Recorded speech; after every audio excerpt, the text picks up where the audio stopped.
Friend welcome back to e learning with नाम ma'am channel. आज का जो सेशन है काफ़ी इंपॉर्टेंट है क्योंकि हम यहाँ पे बात करेंगे ऊर्जा अपचय की। यहाँ पे अगर बात की जाए तो ऐसे क्वेश्चनों को देखेंगे जो एनर्जी से बनते हैं, यानी आपकी परीक्षा में बनते रहे हैं और बनते रहेंगे। ठीक है, तो ऊर्जा उपापचय को देखने पर हमें जो क्वेश्चन नज़र आएंगे यानी जो हमसे पूछे जा चुके हैं अब तक के एग्जामों में, वो हमने क्या करा है, उनको हम किस तरह फैक्ट के रूप में देख रहे हैं। तो यहाँ पर पहला क्वेश्चन कह रहा है कि पुरुषों में स्त्रियों के मुकाबले, यानी कंपेयर कर रहा है पुरुषों को स्त्रियों से मुकाबले बीएमआर। ठीक है, याद रखिएगा बॉडी मास यहाँ पे रैंक जो होती है बीएमआर, यहाँ पे बीएमआर की बात की जा रही है, तो ये क्या होती है, अधिक होती है। आपने खुद देखा है कि ये हैवी वर्क कर लेते हैं, जबकि आप इनके मुकाबले वही हैवी वर्क कर सकता है जिसने बचपन से प्रैक्टिस डाली हो। ठीक है, वही वुमेन कर सकती है, अदरवाइज हर कोई नहीं कर सकता। तो जो आंकड़े हर किसी पर लागू नहीं होते हैं वो आंकड़े इसी तरह से समराइज है, इसी तरह से उनकी बातें कही जाती हैं। ठीक है, जो कम संख्या पे लागू होते हैं। तो हर वुमेन हैवी वर्क नहीं कर सकती, हर वुमेन का बीएमआर क्या है, अधिक नहीं होता पुरुषों से।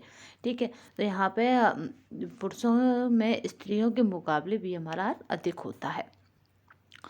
काम करने की क्षमता को कहा जाता है तो वो होता है ऊर्जा, एनर्जी। एनर्जी क्या है, काम करने की क्षमता है।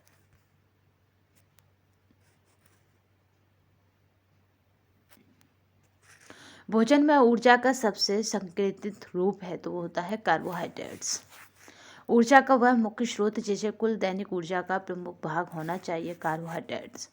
क्योंकि हम सबसे ज़्यादा अपने भोजन में अगर ऊर्जा किसी से लेते हैं तो वो है कार्बोहाइड्रेट, याद रखिएगा।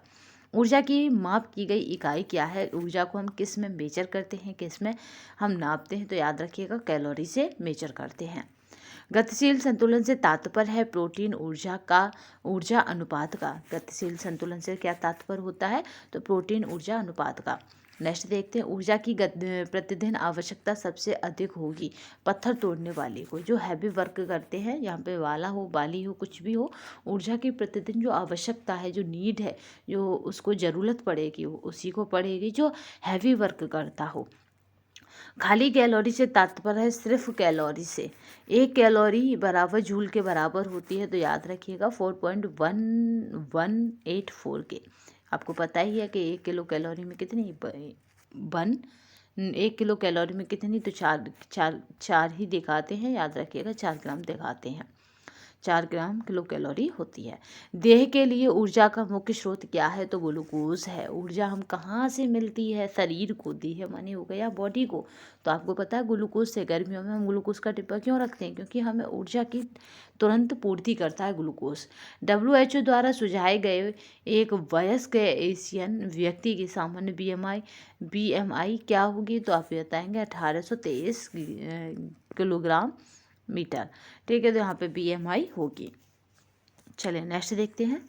यहाँ पर कुछ कंपैरिजन वाला दे रखा है तो आपको याद रखना है। कैलोरी क्या है, मानवीय ऊर्जा है। केल्विन क्या है, यहाँ पे है कलर टेम्परेचर है। अगर बात की जाए टेलीमेट्री की तो ये क्या है, तो ये ऑर्गेनोमिक्स है।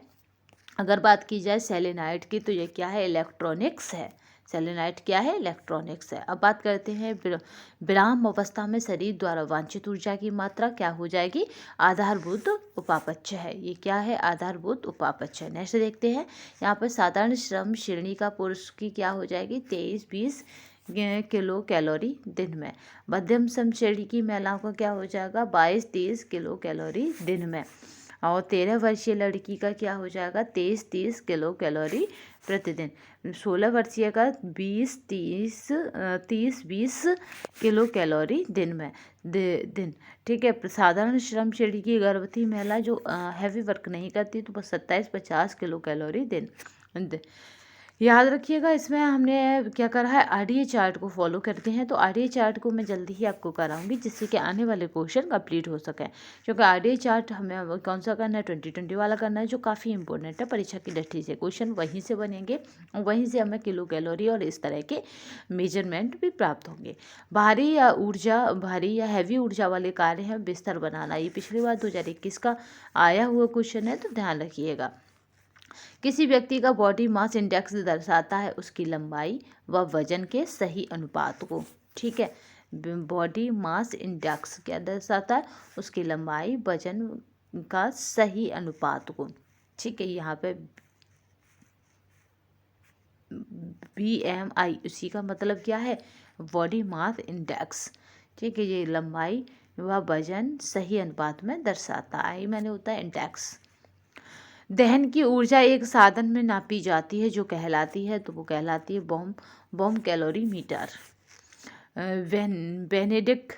बेनेडिक्ट रोथ स्पायरोमीटर नापने का एक यंत्र है। BMR को मापने का। किसका है? तो ये BMR को मापने का है।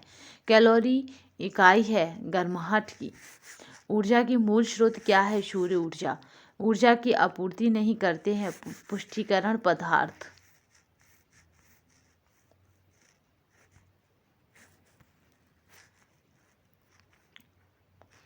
खाद्य ऊर्जा की क्रांतिक या क्रिटिकल इकाई दिखाई जाती है तो किस में? तो 1:4 गुणे BMR में। ठीक है, यहाँ पे सेल्सियस तथा फ़ारेनहाइट पैमाने एक ही रीडिंग देते हैं, तो वो होते हैं -40। यहाँ पे आपको याद रखना है कि यहाँ पे क्या है? -40 यहाँ पे सेंटीग्रेड ताप पर। सेलर कुकर के डिब्बों में काला रंग होने से उसमें अवशोषण क्षमता वृद्धि होती है। उसमें क्या हो जाता है? अवशोषण क्षमता वृद्धि होती है। विद्युत तापीय उपकरणों में यहाँ पे थर्मोस्टेट का कार्य है ऊष्मा नियंत्रण। एक हल्का कार्य करने वाली स्त्री के लिए ऊर्जा की संतुलित आहारी आवश्यकता है 1875 किलो कैलोरी। एक स्नैक जो देता है 12 ग्राम कार्बोहाइड्रेट, 3 ग्राम वसा, वह शरीर को देगा तो 75 किलो कैलोरी। आपको याद रखना है, इसको कर देना है 12 गुणे। आपको पता है कि यहाँ पे कार्बोहाइड्रेट हमें कितना मिलता है? 4 1 ग्राम में, तो यहाँ पे 12 गुणे 4 कर देना। और वसा हमें 1 ग्राम में कितना मिलती है? 9, तो यहाँ पे कितना कर देना? 3 गुणा 9, तो यहाँ पे कितना हो जाएगा? 3 9 9 यहाँ पे हो जाता है 27, और यहाँ पे कितना हो जाएगा? 12 12 24 12 36 12 चौक 48। ठीक है, 48। तो यहाँ पे 48 और गुणे इस तरह से करने पर आपको आंसर मिल जाएगा। 7 7 14 और 1 15 की 5 हाँ सुलाई 1 और 4 और 5 6 और 1 7। तो इस तरह से ये हो जाएगा 75 मीटर। अगर इस तरह यहाँ पे कोई और आपको ग्राम दे रखा हो, फिर पूछा जा रहा हो, जैसे ये कर दे 2 और ये कर दे 10, तो आप मुझे कमेंट बॉक्स में बताएंगे कि फिर कितना कैलोरीज निकल के आएगी। ठीक है, शरीर के तापक्रम में 1 फ़ारेनहाइट परिवर्तन होने पर ऊर्जा का ह्रास होता है तो 7%। ठीक है, 1 डिग्री फ़ारेनहाइट परिवर्तन हुआ तो ऊर्जा का 7%। अगर यहीं पे क्या हो जाएगा? 1/2 यानी हाफ हो जाएगा, तो कितना हो जाएगा? 3.5। ऐसे ही यहाँ पे 2 फ़ारेनहाइट हो जाएगा तो आप बताएंगे 2 डिग्री फ़ारेनहाइट हो जाएगा, तो आप बताएंगे कि यहाँ पे 14 हो जाएगा। हाथ से याद रखिएगा। तो आज के सेशन में बस इतना ही। नए सेशन में फिर मिलेंगे, तब तक के लिए धन्यवाद। वंदे मातरम, जय हिंद। ये PDF आपको हमारे टेलीग्राम तथा व्हाट्सएप दोनों पे मिलेगी। दोनों की जो लिंक है वो इसी वीडियो के डिस्क्रिप्शन बॉक्स में आपको मिल जाएगी। देखिए, परीक्षा नज़दीक है तो आप समय ना बताइए, लग जाइए। मैं भी इस तरह करूँगी कि सिलेबस के अकॉर्डिंग आपको क्लासेस देना प्रोवाइड कर दूँगी। तो आज के सेशन में बस इतना ही। नए सेशन में फिर मिलेंगे। देखिए, ये भी जो करा रही हूँ वो भी रामबाण है, क्योंकि यहाँ से क्वेश्चन बने हैं, बनते रहेंगे और बनेंगे। ठीक है, क्योंकि ये कैसे हैं? MCQ टाइप फॉर्मेट का आपको क्या है? ये 1 लाइनर पॉइंटों में दे दिए जा रहे हैं। तो आज के सेशन में बस इतना ही। नेक्स्ट सेशन में फिर मिलेंगे, तब तक के लिए धन्यवाद। वंदे मातरम, जय हिंद।